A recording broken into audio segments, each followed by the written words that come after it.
নমস্কার। গল্প স্বল্পর আসরে আপনাদের সবাইকে স্বাগত জানাই। আজ আমি আপনাদের আশুতোষ মুখোপাধ্যায় লেখা একটি গল্প পাঠ করে শোনাব। গল্পের নাম রূপ। বড় দুটোকে নিয়ে গোড়া থেকে বাপ মা যেমন নিশ্চিন্ত, ছোটটাকে নিয়ে তেমনি তাদের ভাবনা। তাদের স্বস্তি আর ভাবনার খবর তিন মেয়েও রাখে। তিন মেয়ের মধ্যে বয়সের ফারাক ১.৫-২ বছর করে। বড় মেয়ে রমলা সুন্দরী, মেজ মেয়ে শ্যামলী রূপসী, ছোট মেয়ে কাজল ওদের থেকে বেখাপ্পা রকমের বিপরীত। ছোট মেয়ে কালো ঢ্যাঙ্গা, নাক মুখ চোখে স্ত্রীও তেমন নয়, চালচলনেও তেমনি কমনীয়তার অভাব। রমলা শ্যামলীর বিশ্বাস ভগবান ওকে ছেলে করে পাঠাতে গিয়ে ভুল করে মেয়ে করে পাঠিয়ে বসেছে। মাকে ছোটর উদ্দেশ্যে কত সময় দুঃখ করতে শুনেছে। এই মেয়েটা যে কোত্থেকে এলো, আর তার ভাবনাতেই বাপের অনেক তপ্ত নিঃশ্বাস পড়তে দেখেছে। নতুন পরিচিতেরা এই তিন মেয়েকে একসঙ্গে দেখে আর সম্পর্কের কথা শুনে সংশয় কাটানোর জন্য মুখ ফুটে জিজ্ঞাসায় করে বসেছে, ও নিজের বোন তোমাদের? এরকম প্রশ্ন শুনলে বড় দুই বোন লজ্জা পায়, আর যার সম্পর্কে কথা সে আড়ালে গিয়ে কুৎসিত ভেংচি কাটে। ফলে ছেলেবেলা থেকে ছোট মেয়ে কাজল বড় দুই বোনের উপর হাড়ে চটা। পিটোপিটি তিন বোন, ঝগড়াঝাঁটি ছেড়ে মারামারিও একটু আধটু লেগে যেত। কিন্তু বড় দুই বোন একত্র হয়েও ছোটর সঙ্গে পেরে উঠত না। ফলে কালি পেতনি বলে গাল দিয়ে ভ্যাঁ করে কেঁদে ফেলত দুজনই। মা এসে ওই ছোটকে সব থেকে বেশি শাসন করতেন, চুলে ঝুঁটি টেনে ছিঁড়ে ফেলতে চাইতেন। আর একটু বড় হওয়ার পর মা গায়েও তো হাত তুলতেন না, মুখে গালাগাল দিতেন। তোর বাইরেটা যেমন ভেতরটাও তেমনি, কোনো দিকে যদি তাকানো যেত। ছোটকে নিয়ে বাবা মায়ের দুশ্চিন্তা দিনে দিনে বাড়তেই থাকলো। পাড়ার বোখাটে ছেলেদের সঙ্গে কথা বলে, লজ্জা শরমে মাথাকে হাসাহাসি করে, কোমর বেঁধে ঝগড়াও করে। ১৪ ছাড়িয়ে ১৫-য় পা দিল। মার ধরে শাসন আর কতদিন চলে? তাছাড়া চেহারা যেমন হোক, ওই বয়সের সঙ্গে সঙ্গে গায়ে একটু মাংস লেগেছে, এক ধরনের ছানছিরি এসেছে। ফ্রক ছেড়ে মা আগে শাড়ি ধরিয়েছেন ওকে, দেখলে ১৮-র কম মনে হয় না বয়স। মেয়ের নিজেরই একটু সমঝে চলা উচিত, তা না ঢিঙ্গিপনা। বাবা টাকার জোর কম, বেসরকারি অফিসে সুপারিনটেন্ডেন্ট হয়েছেন, তাও বেশি বয়সে। ভবিষ্যৎ ভেবে মেয়েদের ভালো করে লেখাপড়া শেখানোর ইচ্ছে ছিল। রমলা আর শ্যামলের বিয়ে হয়ে গেল বিএ পাস করার আগেই। কিন্তু বাবা মায়ের সেজন্য একটুও খেদ নেই। ২০ না পেরোতে রমলার অবিশ্বাস্য ভালো বিয়ে হয়েছে, শিক্ষিত সুপুরুষ ছেলে। বাপ আর কাকার হার্ডওয়্যারের ব্যবসা, নিজেদের বাড়ি গাড়ি। ছেলের বাপ আর কাকা সেটির সম্বন্ধ নিয়ে এলেন একদিন। দাবি দেওয়ার প্রশ্ন নেই, আগে থাকতে খবর দিয়ে মেয়ে দেখতে এলেন, দেখে দিন তারিখ ঠিক করার তাগিদ দিয়ে গেলেন। ব্যাপার দেখে মেয়েদের বাপ মা ভেবাচাকা। তাই দেখে আড়াল থেকে শ্যামলী আর কাজল মিটিমিটি হাসে। রমলা ওদের চোখ পাকিয়ে ঠান্ডা রাখতে চেষ্টা করে, অর্থাৎ খবরদার বাবা মাকে কিছু বলবি না। কিছু না বললেও তারা আঁচ করে নিলেন। শ্যামলী আর কাজল ৬ মাস আগে থেকে বাবা মায়ের মুখে এই হাসি দেখার প্রত্যাশায় ছিল। একই প্রতিষ্ঠানে নিয়ন্ত্রণে আর একই বিল্ডিংয়ে ২ শাখার, একদিকে কলেজ একদিকে স্কুল। বাড়ি এসে ২ মেয়েকে দিদি কেন ফিরল না, সে সাফায় অনেকদিন গাইতে হয়েছে বাবা মায়ের কাছে। বিয়ে পরীক্ষা আসছে, পড়ার চাপ বাড়ছে। দিদি বিনে পয়সা ছুটির পর প্রফেসরদের বাড়ি পড়তে যায়, কখনো বা স্পেশাল টিউটোরিয়ালের জন্য কলেজে আটকে যায় ইত্যাদি। মেয়ে কলেজ, মেয়ে প্রফেসর, অতএব বাবা মায়ের দুশ্চিন্তার কোনো কারণ নেই। বড় মেয়ের হঠাৎ পড়াশোনার একাগ্রতা দেখে মনে মনে বরং খুশিই তারা। সে মেয়ে বিয়ের পরেই কলেজের সঙ্গে সম্পর্ক ছিটে দিল, সেটাই বিস্ময়। মা বলেছিলেন, এত পড়াশোনা করলি, এত কষ্ট করলি, পরীক্ষাটা দিয়েই ফেল না। রমলা বলেছে, ভালো লাগে না। বড় মেয়ের ভালো লাগা না লাগাটা বাবা মা এখন আর ছোট করে দেখেন না। মা বলেন, থাক তাহলে। কাজল একটু ঝামটা মেরে বলে বসেছিল, কষ্টের ফল তো পেয়েই গেছে, আবার কেন? শ্যামলী শশাঙ্ক দৃষ্টিতে ডেপো বনের দিকে তাকিয়েছে। সেই ইদানিং দিদিকে বেশ একটু তোয়াই তোষামোদ করে। রমলা ছোটর কাছেও তাই আশা করে। আড়ালে টেনে এনে কাজলকে শাসিয়েছে, তোর বড় বার বেড়েছে না? কাজলেরও তেমনি জবাব, যা যা, ওই সর্দি তোকে পটে বসিয়ে হাত জোর করে থাকবে ক্ষণ, আমাকে চোখ দেখাতে আসিস না। 4 মাস না যেতে কাজল মায়ের কাছে আর একটা বেফা শক্তি করে ফেলেছিল। বলেছিল, সর্দিরও শিগগির খুব ভালো বিয়ে হয়ে যাবে দেখো। মায়ের মনে সংশয়, চোখে ভয়। তুই কি করে জানলি? দেখে নিও। কাজল আর বিস্তারের ধার ধারে না। সে বিকেলে শ্যামলী একেবারে আগুন ওর ওপর। মাকে বলতে গেলি, তোর লজ্জা করে না? হিংসুটে কোথাকার। ভেতরটাও হিংসে একেবারে কালি হয়ে আছে। কেমন? কাজল পাল্টা রুখে উঠেছে, আছেই তো। বেশ করেছি বলেছি। আমি বাইরে কালো, ভিতরে কালো, আমার সব কালো। তুই তোর ভদ্রলোককে রূপ ধুয়ে জল খাওয়াগে যা। আরও মাসখানেক যেতেই ছোট মেয়ের উক্তি সার বুঝতে কষ্ট হয়নি মায়ের। রমলা প্রায়ই শ্যামলীকে নিজের বাড়িতে ধরে নিয়ে যায়। ছুটি থাকলেই 2-1 দিন আটকেও রাখে। ছোট বোনের চেহারা যেমনই হোক, তাকে অবজ্ঞা করতে দেখে মায়ের মনে লাগত। কিন্তু বড় মেয়ের আসল উদ্দেশ্যটা বোঝা গেল যখন মাঝে মাঝে ওর খুড়শ্বশুরের ছেলের এ বাড়িতে পদার্পণ ঘটতে লাগল। শ্বশুর আর খুড়শ্বশুরে যুক্ত ব্যবসা, তবে একান্নবর্তী পরিবার নয়। জামাই বিমানের মতো। রঞ্জনও ওই ব্যবসার পদস্থ লোক একজন। সেও সুশ্রী শিক্ষিত, বিমানের থেকে 8-9 মাসে ছোট। রমলার কাছে সৌভাগ্যের আভাস পেয়ে আশায় আনন্দে মুখে কথা সরে না মায়ের। মনে মনে বড় মেয়ের বুদ্ধির কত যে প্রশংসা করেছেন তার ঠিক নেই। না, আশা এবং আনন্দ ব্যর্থ হয়নি মায়ের। রঞ্জনের সঙ্গে শ্যামলীরও নির্বিঘ্নে বিয়ে হয়ে গেছে। আনন্দের হাট একেবারে।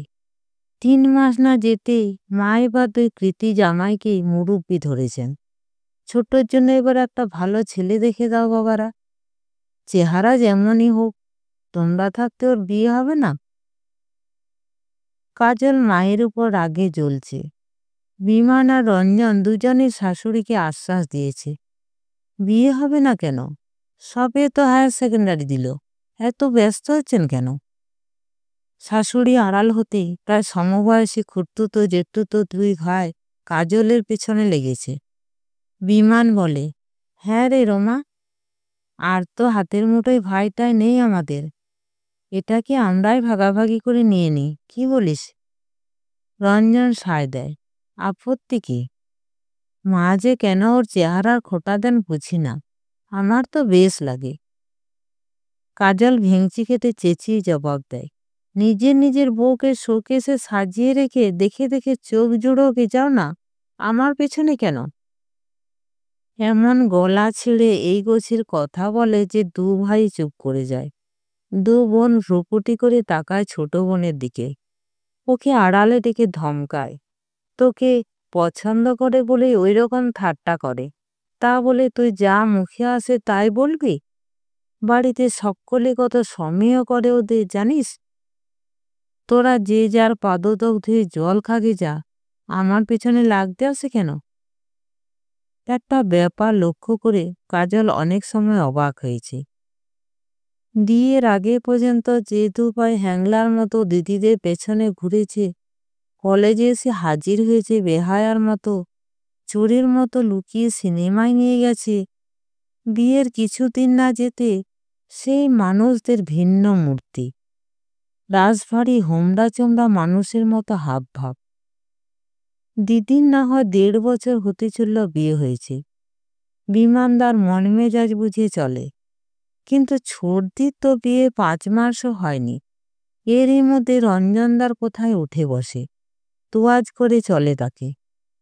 আর সর্বদাই ভয়, এই বুঝি বকুনি খেতে হলো। যাক, কাজলকে নিয়ে এবারে যা কিছু অশান্তির সূত্রপাত। দুটো মেয়ের অত ভালো বিয়ে হওয়ায় বাবা মায়ের ওর জন্য আরো বেশি দুশ্চিন্তা।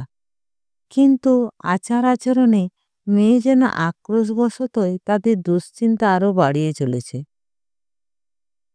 একদিন দুপুরে বাপের বাড়ি আসার সময় রমলা দেখে মোড়ের ওধারে একটা বাবড়িচু লোকের সঙ্গে কাজল হেসে হেসে কথা কইছে। লোকটাকে এরা সকলেই চেনে, নাম সনদ ঘোষ। সকলে সোনা ঘোষ বলে ডাকে। কোনো এক অ্যামেচার ক্লাবের হয়ে থিয়েটার করে বেড়ায়। সেই থিয়েটারও রমলারা ২-১টা দেখেছে। টাইপ রোলে মন্দ করে না অবশ্য, কিন্তু রমলারা দু চক্ষে দেখতে পারে না ওকে। রাস্তা দিয়ে হেঁটে গেলে ড্যাব করে চেয়ে থাকত, আর হরদম বিড়ি টানত। সিনেমা থিয়েটার দেখার ব্যাপারে ৩ বোনের মধ্যে কাজলেরই নেশা বেশি। তা বলে এইরকম একটা লোকের সঙ্গে তার বোন রাস্তায় দাঁড়িয়ে কথা বলবে, হাসাহাসি করবে? পিত্তি জ্বলে গেল রমলার। এসেই মাকে নিয়ে পড়ল। ড্রাইভারও নাকি দেখেছে, আর তাইতে লজ্জায় আরো বেশি মাথা কাটা গেছে রমলার।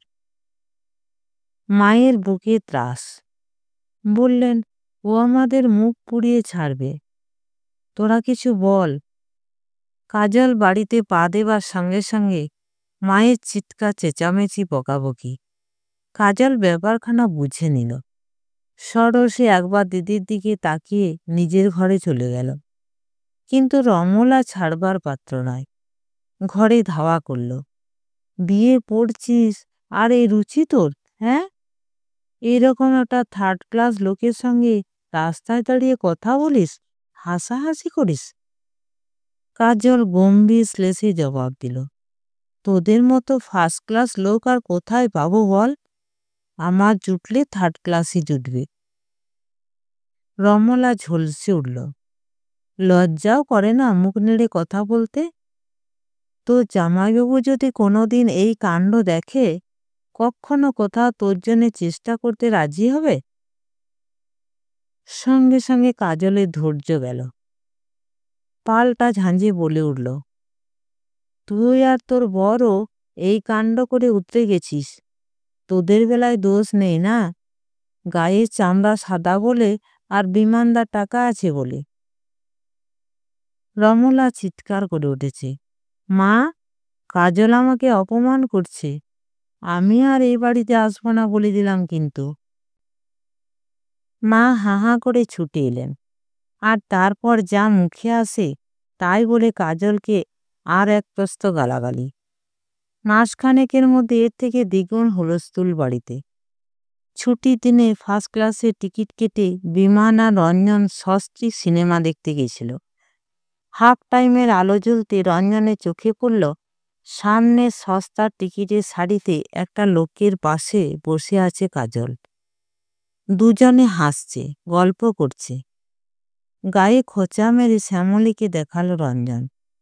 শ্যামলী দিদির গা টিপে সামনের দিকে তার দৃষ্টি আকর্ষণ করল। ফলে বিমানেরও দেখতে বাকি থাকল না। 4 জনে সারাক্ষণ গম্ভীর।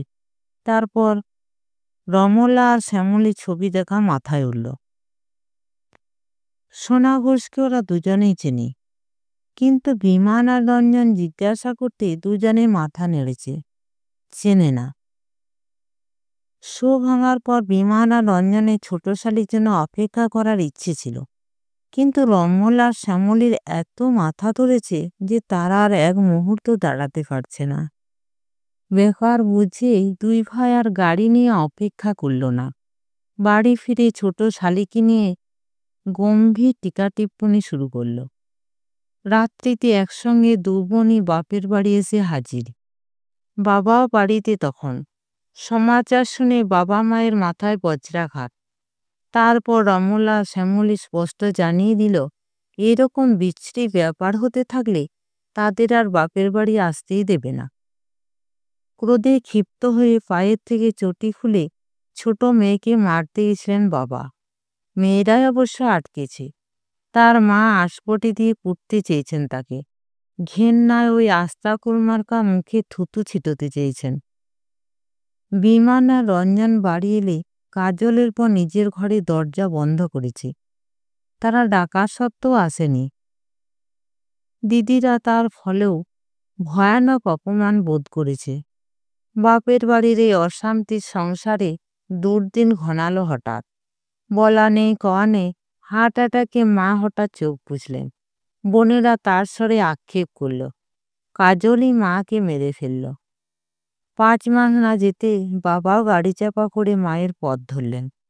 বড় 2 বোন এবারও আছাড়ি বিছাড়ি করে কাঁদল। সে একই আক্ষেপ।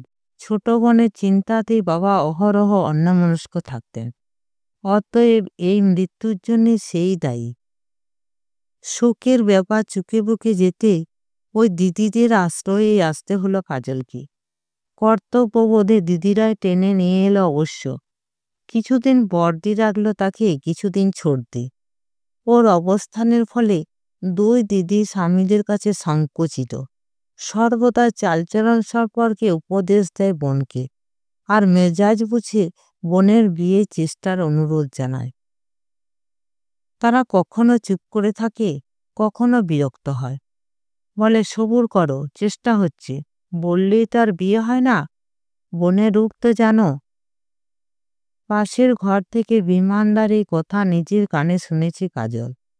তার ধারণা রঞ্জনদা ছোটদিকে এই কথাই বলে। দিদির ততদিনে একটি ছেলে হয়েছে, আর ছোটদিরও হব হব করছে। স্বামীদের তারা আরও অনুগত হয়ে পড়েছে। নির্বাক কাজল বাড়িতে দুজনেরই গুরুগম্ভীর ব্যক্তিত্ব অনুভব করে। কাজলের সঙ্গে তারা যে একেবারে কথা বলে না তা নয়। 2 ভাই একসঙ্গে এলে ঠাট্টাও করে। আমাদের দুজনের মধ্যে সেই ভাগাভাগি হলো দেখছি। বিমানদা জিজ্ঞেস করে, পড়াশোনার ইচ্ছে থাকে তো বলো, আবার ব্যবস্থা করে দিই। দিদি উষ্ণ ঝাঁঝ দেখায়, আর পড়াশোনায় কাজ নেই, বিয়ের চেষ্টা দেখো। রঞ্জন সকলের সামনে ভ্রুভঙ্গি করে খুঁটিয়ে দেখে কাজলকে। তোমরা যাই বলো, কাজল দেবীর মধ্যে একটা বলিষ্ঠ ভাব আছে যা তোমাদের নেই। ছেলেগুলো চোখে পড়ে না কেন বুঝি না। শ্যামলী হেসে বলে, তোমাকে আর চাটুকারিতা করতে হবে না। 2 ভাইয়ের খুব ভাব। তারা একত্র হলেই শুধু এই গোছের একটু আধটু হাসি ঠাট্টা হয়। এরই মধ্যে একটা কাণ্ড ঘটে গেল একদিন। কাজল তখন অমলার কাছে। বাড়ির ঝি এসে জানালো, একটা লোক মাসিমণির খোঁজ করছে। মাসিমণি অর্থাৎ কাজল। বিমান কাজে বেরোয়নি তখনও। সেও শুনল খবরটা। রমলা আর বিমান দুজনেই দরজার বাইরে এসে দেখল কে লোক।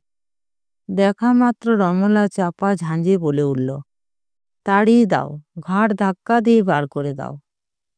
অদূরে দাঁড়িয়ে আছে সেই বাবরি চুল সোনা ঘোষ।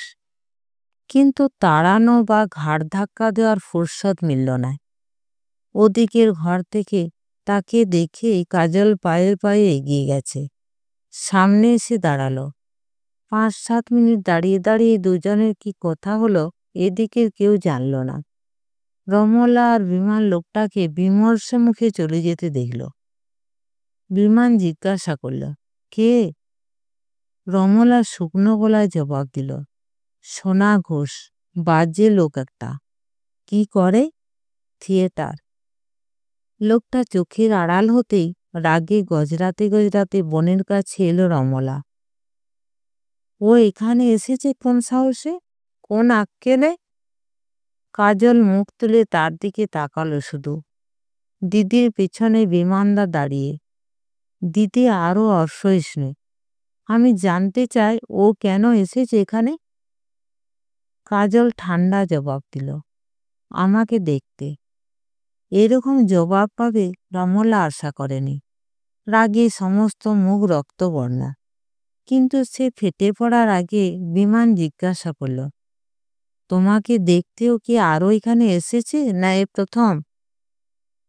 কাজল নিরুত্তরে তাকালো, শুধু জবাব দিল না। দেখো কাজল দেবী, বিমানের গলার স্বর আদৌ উঁচু পর্দায় উঠল না, অথচ কঠিন শোনালো। এবারে ডিসিপ্লিন আর রীতিনীতি একটু অন্যরকম। সেটা এতদিনে তোমার বোঝার কথা, এটা মনে রেখো। বিকেলেই ফোন করে শ্যামলীকে আনিয়েছে রমলা।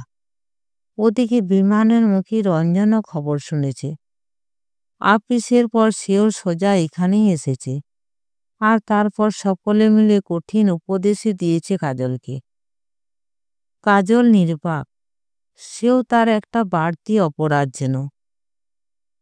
আসলে সে যে সোনা ঘোষকে এখানে আসতে সাফ নিষেধ করে দিয়েছে, সেটা জানার কেউ দরকার বোধ করল না। পরদিন দিবানিদ্রা সম্পন্ন করে রমলা কাজলকে দেখতে পেল না, কোথাও না। শ্যামলীকে ফোন করল, সেও আকাশ থেকে পড়ল। অর্থাৎ তার ওখানেও যায়নি। 2-1 দিন নয়, 2-1 মাস নয়, টানা 3 বছর কেউ আর তার হদিস পেল না। কোনো এক অ্যামেচার ক্লাবের অভিনেত্রী কাজল মিত্র নাম ছড়াতে লাগলো একটু একটু করে। তারপর সে নাম আর দিদিদের ভগ্নিপতিদের কানেও এলো। তারা সাগ্রহে 2-1টা থিয়েটার দেখে এলো। অভিনয় সকলেরই ভালো লেগেছে, কিন্তু সকলেই গম্ভীর। বোনেরা খবর সংগ্রহে সচেষ্ট হলো। অ্যামেচার ক্লাবের অভিনেত্রী হলো ভালো রোজগার করে কাজল মিত্র। কলকাতা এবং কলকাতার বাইরে থেকেও ডাক পড়ে তার। আরও 1 বছরের মধ্যে ওই নামের চটক 4 গুণ বেড়ে গেলে। সিনেমা থিয়েটারের পত্রপত্রিকার তার ছবি আর খবর বেরোতে লাগলো। বড় কাগজের কলা বিভাগগুলোতেও। শহরের সবথেকে বড় পেশাদার নাট্যমঞ্চেও মোটা পারিশ্রমিকের বিনিময়ে 2 বছরের জন্য চুক্তিবদ্ধ করেছে তাকে। সেই 2 বছরে তার 3টে নাটকের সফল অভিনয় দেখল দিদি ভগ্নিপতিরা। মুগ্ধ হবার মতোই অভিনয় বটে। পেন্টিংয়ের ফলে স্টেজে দস্তুর মতো রূপসী দেখায় তাকে। মাঝের ঐতিহাসিক এক নাটকে তো রাজেন্দ্রাণীর ভূমিকায় তারই জয় জয়াকার। সেই অভিনয় দেখেও দিদিরা হতবাক। হাব ভাব, চাউনি, চলন বলন সবই মিষ্টি, অথচ দীপ্ত রাজেন্দ্রাণীর মতোই। 3য় বছরের শেষে পত্রপত্রিকার বিমর্ষ খবর, প্রতিভাসম্পন্ন অভিনেত্রী কাজল মিত্রকে পেশাদার নাট্যমঞ্চেও আর চুক্তিবদ্ধ রাখতে সক্ষম হলেন না। অচিরে নিজেই তিনি একটা নিজস্ব প্রতিষ্ঠান চালু করবেন। ইতিমধ্যে চিত্রজগতের 2 জন খ্যাতিমান পরিচালক তার সঙ্গে যোগাযোগ করেছেন। 2টি বড় ছবিতে তাকে নায়িকার ভূমিকায় দেখা যাবে। তবে আসার কথা, কাগজের প্রতিনিধিদের তিনি বলেছেন রঙ্গমঞ্চই তার প্রাণ, এটি তিনি ছাড়বেন না। ছায়াচিত্রের কাজটাই বরং সাময়িক। ছোট বড় সব কাগজে চিত্র এবং নাট্যমঞ্চের পাতায় কাজল মিত্রের ছবি ছড়াছড়ি। কাজল মিত্র গাড়ি ড্রাইভ করছেন, নীল চশমা পরে। কাগজে এমন ছবিও বেরিয়েছে। আর কাজল মিত্রর নিজস্ব প্রতিষ্ঠান চালু হবার সংবাদও। আর নিষ্ক্রিয় থাকা সম্ভব হলো না 2 বোনের। পরামর্শ করে এক দুপুরে বাড়ির গাড়ি না নিয়ে ট্যাক্সিতে চেপে 2 জনে বেরিয়ে পড়ল। সিনেমার কাগজে বাড়ির ঠিকানার হদিস মিলেছে, কিন্তু গাইড হাঁকলে ফোন নাম্বার পায়নি। অতএব কপাল ঠুকে রওনা হয়েছে। শহর থেকে অনেক দূরে ছোট্ট একটা ছিমছাম একতলা বাড়ি, সামনে ছোট্ট একটু বাগান। কড়া নাড়তে কাজলই দরজা খুলে দিল। তারপর 2 চক্ষু বিস্ফারিত, মুখে কথা সরে না খানে। কি ভাগ্যি, কি ভাগ্যি তোরা, হ্যাঁ আমি জেগে আছি না ঘুমুচ্ছি, আয় আয় আয়। খুশিতে আটখানা একেবারে। আদর করে তাদের টেনে এনে বসালো। তারপর লাফালাফি ঝাপাঝাপি শুরু করে দিল একেবারে। গোড়ায় খানিক দুই বোনেরই বিদ্যত মুখ। তারপর অমলা বলল, আর বেশি খাতির দেখাস না, বাড়ি থেকে বেরিয়ে 3টে বছর সোজা ভাবিয়েছিস। কাজল হাসল একচোট, তারপর বলল, 3 বছর পরে তো আরো 3টে বছর কেটে গেল, তার মধ্যে তো একটাবার খবর নিতে এলি না। শ্যামলী বলল, আমাদের আশা কি সহজ কথা নাকি? কোন রাজ্যের পাড়ে এসে আছিস? তাছাড়া সেদিন মাত্র তো তোর ঠিকানা জানলাম। কাজল হাসছে, তাদের দিকে চেয়ে। ঝকঝকে দাঁতের একটু একটু দেখা যাচ্ছে। এমনি নিঃশব্দ অথচ জীবন্ত হাসি রাজেন্দ্রাণীর ভূমিকায় নাটকেও দেখিয়েছিল। দুই বোনের মনে পড়ল। আর মনে হলো মেয়েটা সেই চেহারা, সেই রং, সেই নাক মুখ চোখই আছে, কিন্তু তার মধ্যেই কেমন একটু স্ত্রী এসেছে, বেশ যা চোখে পড়েই। ফুর্তিতে কাজল নিজের হাতে চা বানালো, খাবার এনে সামনে রাখলো, আর গল্প করতে লাগলো। কিন্তু দিদিরা অন্য গল্প ছেড়ে শুধু সিনেমা থিয়েটার রাজ্যে গল্প শুনতে চায়। কাজলের এই গল্পে আবার উৎসাহ কম, জিজ্ঞাসা করলে জবাব দেয়। অনেকক্ষণ বাদে ওর স্মৃতির দিকে চোখ গেল রমলার। বলল, বিয়ে থা করলি না এখনো? আর কবে করবি? বয়স তো 27 গড়ালো। কাজল হাসি মুখে সোজা উত্তর দিল, বিয়ে করেছি বলতে পারিস, আবার করিও নি বলতে পারিস। তবে পাকা অনুষ্ঠান এবারে একটা শিগগির সেরে ফেলবো ভাবছি। নিমন্ত্রণ করলে আসবি? আগেরটুকু শুনে রমলার শ্যামলীর মুখ লাল, কিন্তু জবাব দেবার আগে বাইরে থেকে আরেকজনের পদার্পণ ঘটল। সেই বাবরি চুল সোনা ঘোষ, পরনে সেই রকমই পাজামা আর টুইলের শার্ট, তবে একটু মোটার দিকে ঘেঁষেছে। ওকে দেখে বোনেরা সচকিত। সোনা ঘোষ থমকালো একটু, তারপর একগাল হেসে বলল, দিদিরা যে, খবর ভালো? রমলা আর শ্যামলী চুপ। সোনা ঘোষ কাজলের দিকে ফিরল। জলপাইগুড়ির সেই পার্টি ঠায় অফিসে বসে আছে, কন্ট্রাক্ট সই না করে নড়বেই না। কাজল ভ্রু কুচকে ভাবল একটু, কবে নিতে চায়? এই মাসে হলে সুবিধে হতো বলছে। হ্যাঁ হ্যাঁ, এই মাসে হবে না, শুটিং আছে। সামনের মাসে গোড়ার দিকে হতে পারে। সব খরচ খরচা বাদ দিয়ে 4,000 টাকা দিতে রাজি থাকে তো কন্ট্রাক্ট সই করে দাও। দিদিদের দিকে আর একবার কৌতুক মাখা চোখ পুড়িয়ে সোনা ঘোষ চলে গেল। কাজল আলতো করে জিজ্ঞাসা করল, ভগ্নিপতি পছন্দ হলো তোদের? ওরা দুজনেই আটকে উঠল একেবারে। রমলা বলেই ফেলল, ওই লোফারটাকে শেষ পর্যন্ত বিয়ে করবি তুই? কাজল হাসছে, বলল, লোফারই বটে। গোড়ায় গোড়ায় অভিনয় রপ্ত করতে না পারলে চর্চাপড় পর্যন্ত বসিয়ে দিত, বুঝলি? রাগত মুখে শ্যামলী বলল, তো রুচি আর বদলালো না। কাজল হাসছে, যা বলেছিস। আর এত টাকা পয়সা নাড়াচাড়া করছে, তবু রুচি ওই লোফারেরও বদলালো না। অথচ কতই তো দেখছি, কত রকমের প্রস্তাব নিয়ে কত লোক আসছে, আর কত উদাস। ভালো কথা, নিজস্ব প্রতিষ্ঠান করব খবরটা কাগজে বেরোবার পর চেক বই পকেটে করে বিমানদা রঞ্জনদাও ছোটাছুটি করে এসেছিল। কাজল হাসছে, আলাদা আলাদা অবশ্য। টাকার দরকার নেই বোঝার পরেও আশার কামায় নেই। হাজার হোক, শালি তো, টান যাবে কোথায়? শেষে এত বেশি আসতে লাগলো যে তোদের কথা ভেবে আমি একদিন নিষেধ করে দিলাম। তোরা ফিরে গিয়ে বেচারাদের উপর আবার রাগারাগি করিস না। কাজল হাসছে, সে সামান্য দাঁত চিকানো নিঃশব্দ হাসি। এখন মেকআপ নেই, পেন্ট নেই, তবু ওই মুখ, ওই চাউনি আর ওই হাসি রাজেন্দ্রাণীর মতোই লাগছে। রক্তশূন্য পাংশু বিবর্ণ মুখে রমলা ও শ্যামলী যাবার জন্য উঠে দাঁড়িয়েও সেটুকু দেখে নিচ্ছে। নমস্কার। গল্পটি শুনে ভালো লেগে থাকলে চ্যানেলটিকে লাইক, শেয়ার এবং সাবস্ক্রাইব করতে ভুলবেন না। আপনাদের সহযোগিতা আমার খুবই প্রয়োজন।